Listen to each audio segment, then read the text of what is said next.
Hi everyone, welcome to this week's reading for the 9th to the 15th of October 2017. So for this week I'm using cards from the Llewellyn Tarot, and then I'll pick one card from the Romance Angels Oracle.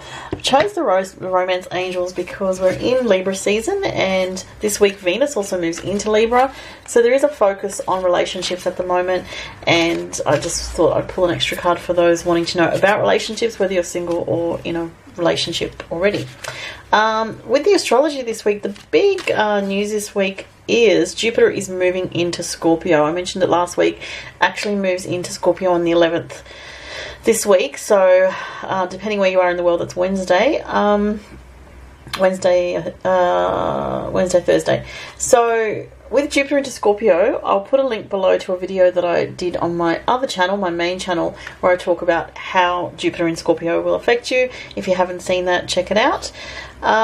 This week, other stuff going on. We start the week with some harsh energy with Venus square Saturn. So Venus in Virgo squaring with Saturn in Sagittarius.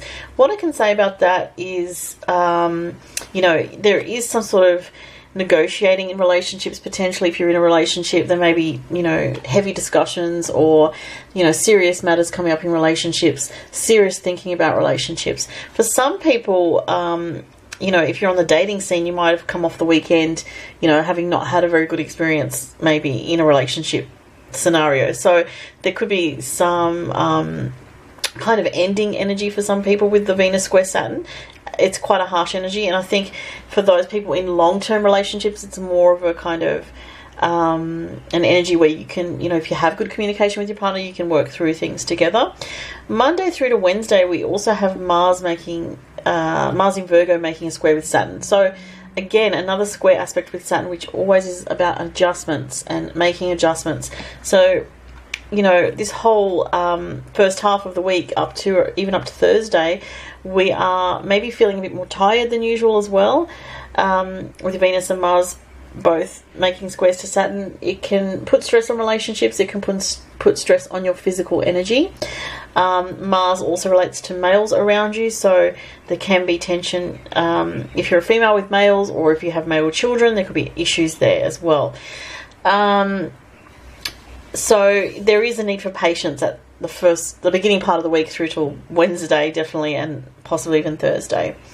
What else have we got? Also on Tuesday, Wednesday, the Sun in Libra makes a square aspect to Pluto. So again, another adjustment energy, another harsh sort of energy to deal with. So I think that for the first half of this week, it's a little bit like energy may not be that great. Maybe you may need to sort of really push yourself to get things done if you may be feeling more tired.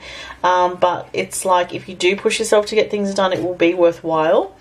And then Sunday, as I said earlier, Venus moves into Libra. So Venus is, ruled, Libra is ruled by Venus, and so is Taurus. So it's in a rulership, in its sign of rulership. So when Venus is in Libra, we do tend to focus on others more. We tend to think about relationships more. We tend to want to cooperate with others more. So it can bring out issues where there feels like there's imbalances in relationships, though, or to do with finances as well, because Venus can also relate to finances. And from Sunday this week, moving into that Venus in Libra energy more so, you may want to, go shopping for clothes. That's very much a Venus in Libra energy. You may want to change your wardrobe or do something nice for yourself, like change your hair or the way you look after yourself. You may be more self-aware of the way you're presenting yourself with Venus moving into Libra. Okay, and just lastly, all week Saturn trines with the North Node. So even though we may feel stagnant in some areas of life, with Saturn trine the North Node, there is a feeling of we are actually moving forward, despite maybe feeling like we're not at the moment. So I'm going to pick 3 cards for this week. I'm really drawn to this one here. And for some reason I want to swap these over. I don't know why, I just felt that. And one last card for the week.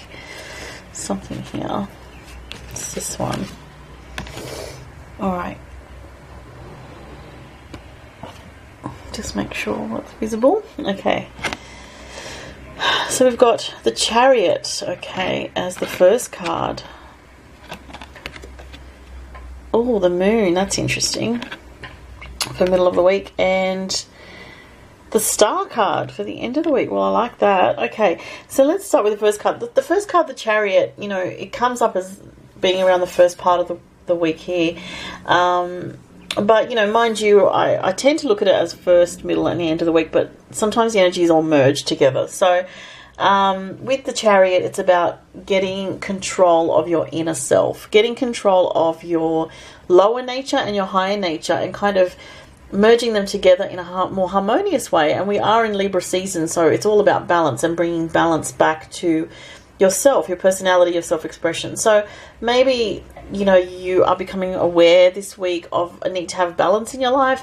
Maybe if things have felt out of balance, or you've been giving too much energy to one part of your life and not enough energy to another part of your life, then you may be more aware of that this week. It can be a card of emotions out of control. As you can see, like there's two horses here, and they both sort of seem to be doing different things. And in this particular tarot deck, it's very watery. So with this card, I get the feeling very much it's about emotion, and it's about maybe not letting yourself get too carried away by your lower nature, or not letting yourself get too carried away by a particular part of your personality this week, but try to maintain some kind of balance. The moon here, you know, the moon always tells us that things are not exactly what they seem in some way. So what that could mean this week is there is a focus on relationships, and, you know, also on around Monday, that moon in Gemini is going to make a square with Neptune. So that's a very appropriate card also for this week, but more so earlier part of the week though. But still, it's a card that can show or indicate some kind of confusion in emotional situations, in relationships, or in just your life in general. You may feel confused at this time. And if you do feel that way and you're not sure what the answer is, sometimes it's a good thing to just let that go, or sort of give that up to the higher energies, to your guides, and say, you know what, I really don't know what the answer is to this, and that's okay. I'm going to give it to a higher power to resolve it for me, because I've tried working it out and I don't know what the answer is. Something along those lines. Doing a little prayer or an affirmation about that can help. But I do feel I want to say relationships, confusion in relationships for people with this card this week. I'm feeling that quite strongly, as if there's confusion around people and relationships with people. And for some people it could be more focused around women. And the other thing I was going to say is, what was I going to say? Oh my gosh, I've forgotten.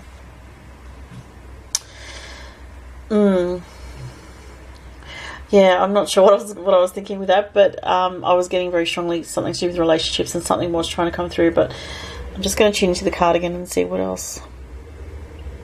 Okay, what I'm getting with this is, with the owl here, you know, it's like, okay, so you may not know why something's happening or why you're feeling a certain way, because again, there's a strong emphasis on emotions here. So if you're not sure why you're feeling a certain way, allow yourself to accept that, and allow that to be part of the journey of unfolding this week where you're at with yourself, and just let that be okay. Okay, that's what I want to say with that, because sometimes we do feel we need to know the answers to everything, and it's not always possible. Sometimes it's good to not know, you know, something, and then it reveals itself in time naturally. So with the last card, it's the Star card. So that's a beautiful card, and the Star card, you know, it says despite all the chaos, you know, which could be represented with the Chariot here, it's a bit of a chaotic energy. Things are actually, they are on track for you. So if you've had difficulties in relationships, if you've had problems, you know, that you're dealing with, and you feel like you need to fix them, or that things are not okay, the Star card comes along to remind us that, you know, even in times of feeling uncomfortable with aspects of life, things are okay. You are still on track. Just because you may feel a sense of discomfort doesn't mean that you're not on track in your life. And the Star card comes to remind us that there is a long-term plan unfolding, a higher destiny. Okay, so those are some nice messages or some interesting messages for this week. Let's have a look for relationships at general messages. There's several cards for that, so I won't pick any of those, and they're just jumping everywhere. That's funny, because I have not used these cards for quite some time. I haven't used them in a general reading for like probably about a year or more, maybe longer. And I don't use them that often with personal readings, but just on the occasion I feel like I want to use them, and today I definitely did. So let's see what comes up for this week. It's weird because I want to go back to... I was looking back here, but then I was like, no, the energy of the first one is getting my attention. So let's see what we've got. Oh, attraction. Okay, so for some people, there is either a new relationship or like a new soul connection with someone. And for other people, this is about going back to yourself. The card actually says you attract romantic love by enjoying this moment fully. When you're enjoying the moment fully, you're fully in your own energy. You're in your own personal energy. You're not looking at another person. You're not looking to try to attract or draw in another person. You're just content in yourself, and you're sort of at peace with yourself, and that makes you more attractive. So this is probably more, generally speaking, for single people out there, but it could also be if you're in a relationship. And I'm really focused on that one person in the image, and it's really giving me the message that when you work on yourself and your relationship to yourself, that is where it all starts from. If you have a good relationship with yourself, and you care about yourself, you love yourself, not in an egocentric way, but in a genuine way, and you know how to connect to your own inner child, and sort of give love to yourself in just a very real sort of way, then it's easier to feel attractive and not feel like you have to chase down love. So it's a reminder, if you've been focused too much externally, to sort of bring the energy back into yourself this week and focus on yourself. If you feel that something's lacking within you, and you're trying to find that in another person, well, that usually backfires in relationships, and it sort of comes up as an issue in a relationship where you have to face it eventually. So there's no point sort of running away from yourself into the arms of another person, but really to spend that time working on yourself. It's actually quite worthwhile. And by doing simple things to self-nurture, to take care of yourself, to respect yourself, and all those types of things.